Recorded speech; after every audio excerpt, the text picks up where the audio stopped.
When you've become emotionally agile, you will find yourself able to speak up in rooms and situations where it does feel emotionally uncomfortable. Someone who is emotionally agile can feel emotional discomfort and show up powerfully at the same time. This is one of the most powerful skills that you can develop, not just for your career and not just for speaking up in meetings, but across your entire life. Welcome to The Art of Speaking Up, a podcast that helps professional women access the limitless potential that lies within them. I'm your host, Jessica Guzik, and my mission is to help you find that spark inside you that has the power to transform your career in ways you may not have thought possible. I'm so excited that you're here. And now, on to the show.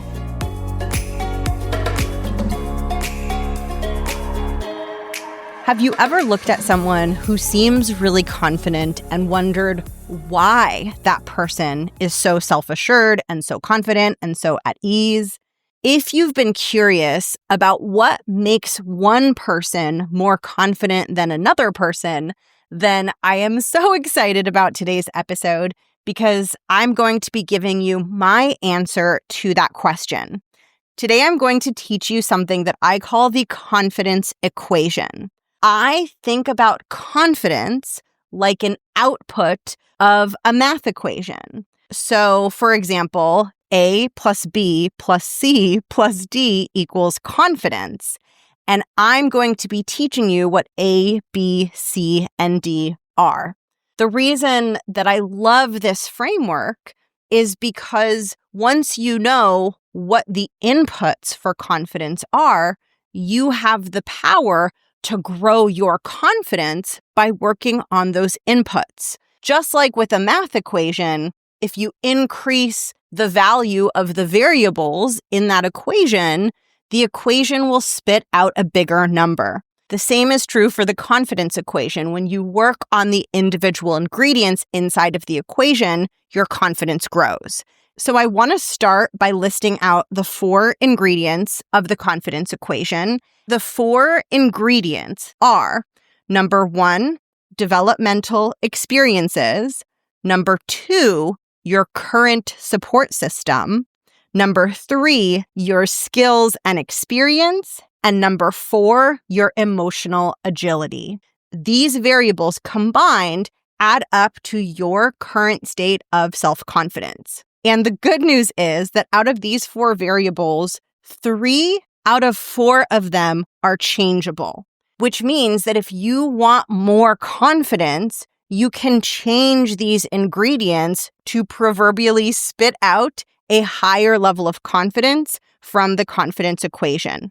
So I'm going to start by deep diving into the first ingredient in the confidence equation, which are your developmental experiences. This is the only variable in the confidence equation that is fixed. Your developmental experiences happened in the past. Unfortunately, we can't go back and change the past. So this is one part of the confidence equation that is what it is and isn't going to change. But that's okay because the other 3 parts of the confidence equation are changeable. Now, you might be wondering, Jess, what do you mean by developmental experiences? So our developmental experiences are experiences that we have early on in our life when our brain is developing. And these early experiences, which literally start right when we're an infant, shape our personality and temperament as adults.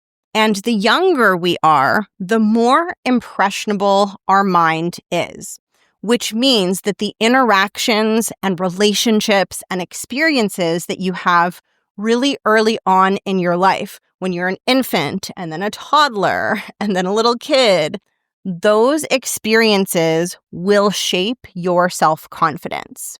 One of the biggest formative experiences that shape not just your confidence, but your personality and what you're like as an adult are the relationship that you had with your caregivers. It is widely accepted in the world of psychology that the way your caregivers treated you and related to you growing up is one of the biggest variables that shapes your personality. And for purposes of this episode, it's one of the biggest variables that shapes your self-confidence as an adult.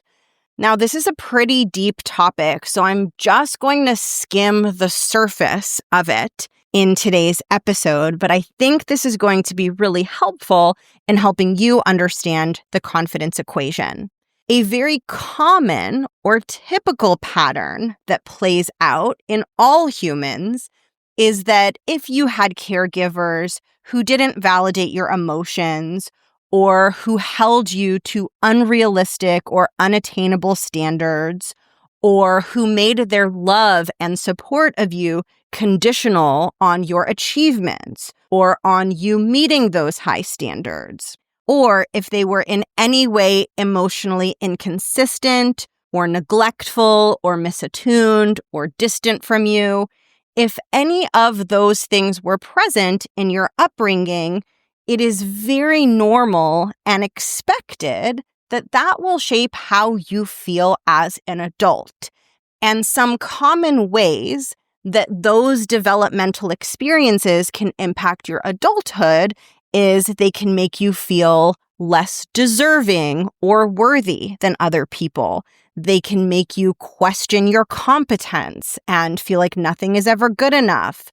They can make you question your sense of belonging.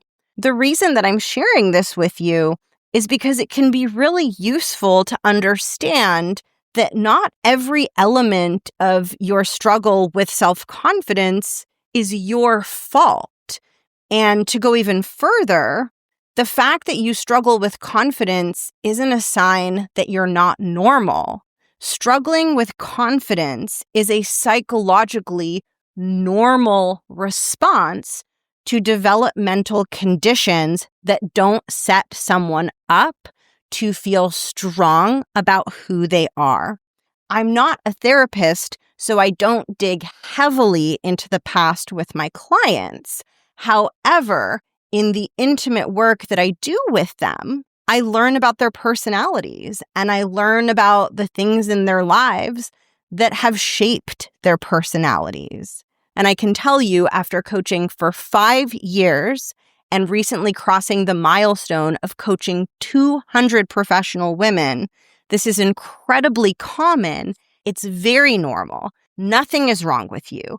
And even though you can't go back and change the past and change those developmental experiences, you can still grow your confidence by working on the other parts of the confidence equation. And this is why I get really excited about the rest of the equation, because even if you grew up in an environment that made it difficult for you to feel confident, which, by the way, I personally relate to, that is a huge part of my confidence story, the good news is that doesn't have to dictate your future, and that doesn't have to dictate the person who you can be. So let's talk about how you go about creating a new future. The second part of the confidence equation, I think, is one of the most underrated variables when it comes to growing your confidence. The second part of the equation is your support system. Your support system is your friends, your family, your mentors, your therapist, your coach. Literally everyone in your life who you interact with plays a role in your support system. When you have people in your support system who lift you up and make you feel good about yourself, you feel stronger. And the opposite is true. If you have people in your support system who push you down and make you feel bad about yourself, that is going to have a real impact on how confident you feel day to day. Now, I want to share with you a trap that I used to fall into so deeply. So I totally understand this because, man, this was hard for me. The trap is If you're someone who identifies as very independent and you're someone who goes out and accomplishes things on your own, it may be hard for you to believe that your support system plays such a big role in how confident you feel. And I see this a lot with high achievers, and this used to be me. The thought process is, I've built my career on my own, I've achieved milestones on my own, so why can't I build confidence on my own? I'm smart, I'm capable, I'm not someone who's unintelligent. Why do I need help with this when I haven't needed help with other things in my life? If this is a question you relate to, the answer to this question connects back to what I just shared about your developmental experiences. Remember, I shared with you that the way our caregivers/parents treat us when we're young can impact our confidence. And this is in part because as humans, we understand ourselves and how valuable, capable, and worthy we are through relationships around us and through the way that other people treat us. So if we aren't treated with attunement and emotional support and care during our early developmental years, it shrinks our confidence as adults. So our confidence took a hit because of other people and how those people interacted with us. It took a hit because of outside relationships. And so it logically follows that one of the most effective ways to build back your confidence is also through relationships. If relationships can knock us down, relationships can also help us rise up. And I share this with you because I want you to prioritize two things. Number one, being really discerning if there are relationships in your life that feel unsupportive to you and feel like they're taking away from your confidence. And number two, building and seeking out relationships that feel supportive and relationships that make you feel good about yourself. I know this can be really hard for high achievers. We are used to doing all the work ourselves. We are not used to receiving. We are not used to saying, oh, I need to bring in a bunch of people to help me. It goes against our wiring. But if you want to experience that deeper growth in your confidence, it doesn't happen alone. It happens in connection and relationship with others. Now, the cool thing is, that's not the only way to grow your confidence. That's just one of three other variables in the confidence equation. We're going to take a quick break, and when we're back from the break, I'm going to cover the second two variables, which are skills and experience and emotional agility.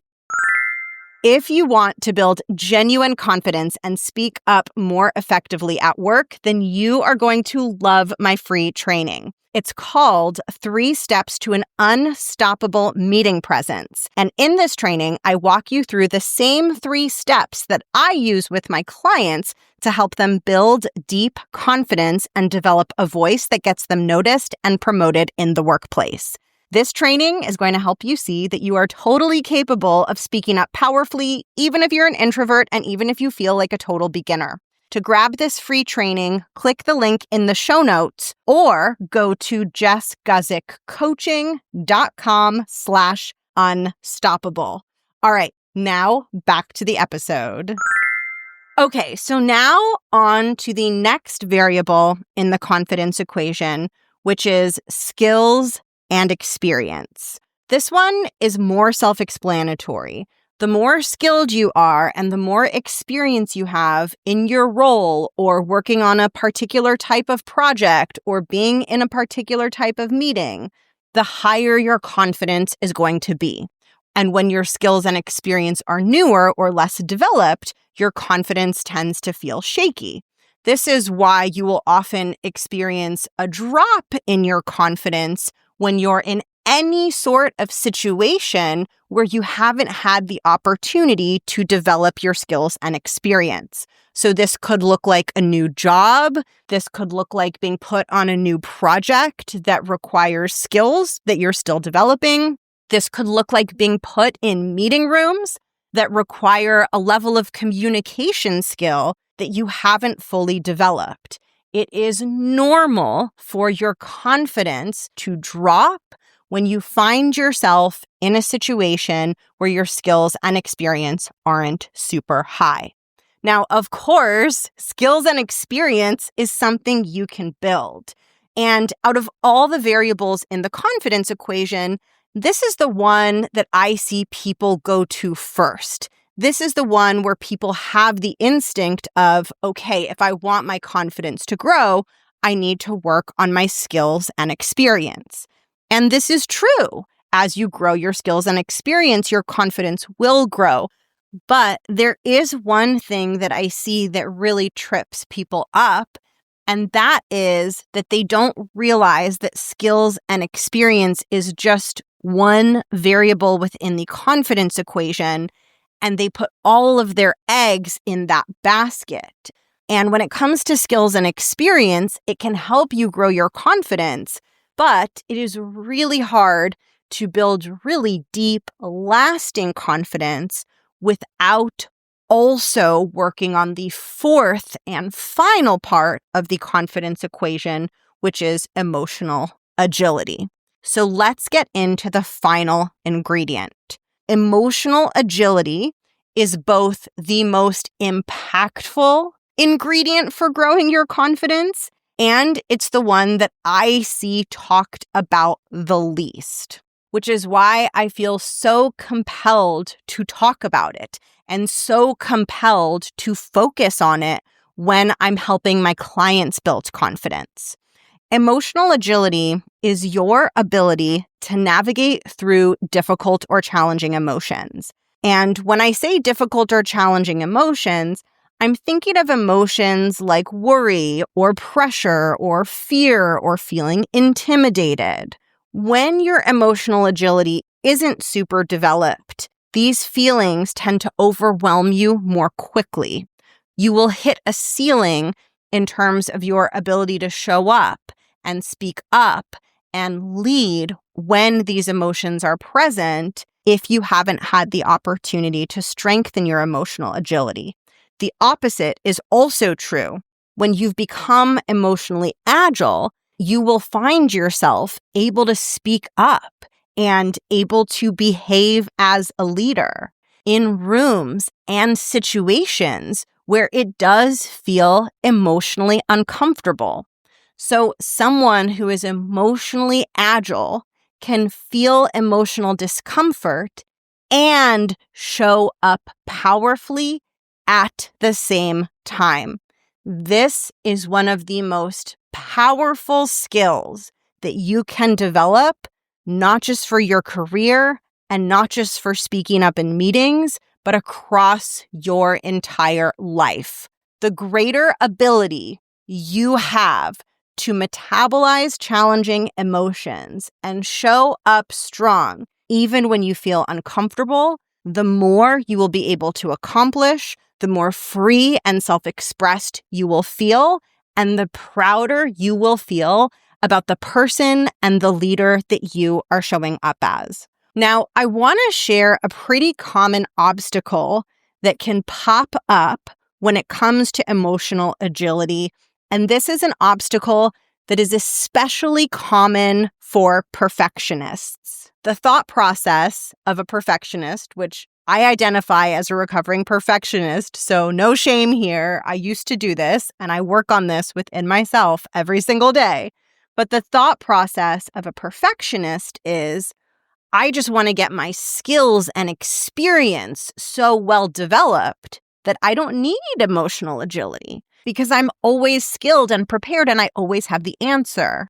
And another part of that thought process is, if I experience emotional discomfort, that means I've failed. That means I didn't come into the room having the answer, having the skills, having the experience. If you relate to that point of view, it's really important to know that in a leadership role, by definition, you can never have all the answers. You can never be perfectly prepared for every room that you're in because your company brings people into a leadership role so that those people can handle difficult, ambiguous situations. So if you're thinking to yourself, well, the goal is for me to just always have the answer and never feel uncomfortable, then you're going to start to run into frictions as you're moving into bigger leadership positions because it's no longer possible to have all the answers. What your company actually needs from you is they need you to feel like a badass walking into the room, even when you don't have the answers. That is more valuable to your company, and that is what is going to make them see you as a highly capable leader. So if you have that little perfectionist gremlin in your mind saying, well, let me just try to do everything perfectly so I never have to feel emotionally uncomfortable so that I don't need emotional agility, just tell that gremlin to zip it, because you are a leader and you are highly capable and you are ready to show everyone around you that you can hold your own and handle your shiz even when you don't have all the answers. And listen, that's not always easy. Emotional agility is something that really requires a lot of you, but it's so incredibly worth it because when you're emotionally agile, you know that nothing knocks you down. You know that no matter what happens in the room, no matter how difficult that stakeholder is, no matter how intimidating it feels when your boss puts you on the spot and asks you for an update, you will be able to show the F up for it and handle it well. For me, this is one of the most powerful, electrifying feelings that I have ever developed. This is one of the main key things that I'm doing when I'm helping my clients build confidence. I am helping them learn to respond to emotional discomfort with strength, with self-compassion, and with feelings of empowerment so that they can bring their best selves and their best voices even into challenging situations. So, I want to recap the 4 ingredients in the equation for confidence and then share some closing thoughts with you. The 4 ingredients that add up to your confidence are your developmental experiences, your current support system, your skills and experience, and your emotional agility. And one of the biggest things that I want you to take away from this episode is that your past and those developmental experiences do impact your confidence in the present day. And while you can't change the past, you absolutely can change your future by working on the other parts of the equation. And the biggest leaps in your self-confidence will happen when you are nurturing and developing all 3 parts of the confidence equation. The skills and experience helps you feel confident because you feel like you know what you're doing. The support system piece gives you the confidence that you belong and that people around you believe in you and have your back. And the emotional agility piece of the confidence equation gives you the certainty that you can handle those harder, more challenging moments that come with you as you step into greater leadership. Now, if you want to work with me on all 3 of these parts of the confidence equation, this is the work that I guide you through inside my signature program, the Art of Speaking Up Academy. One of the reasons my clients get such great results in this program is because in this program, you get to work on all 3 parts of the confidence equation. You gain the skills and experience that you need to speak up effectively. You join a support system that makes you feel empowered and accountable and motivated. And you work to grow your emotional agility so that you can handle the harder situations that are required of you in a leadership position. If you are ready to build real self-confidence and learn to speak up and lead powerfully, even in situations that feel challenging, then this is the program for you. To learn more about the Art of Speaking Up Academy, I will link the program curriculum in the show notes so that you can take a deep dive. And when you're ready to move forward add yourself to the wait list for the program. Once you are on the wait list, you will be first to find out when the next cohort is opening, and you will be invited to enroll early in the next cohort, which means you can secure your spot before it opens so you don't have to worry about the cohort selling out.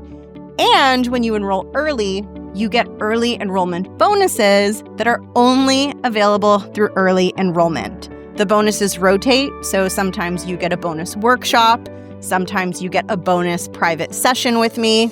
When you join the waitlist, you will find out what the current bonus is. I am so excited to get to work with you and support you inside this program, and I will share the curriculum link and the waitlist link in the show notes.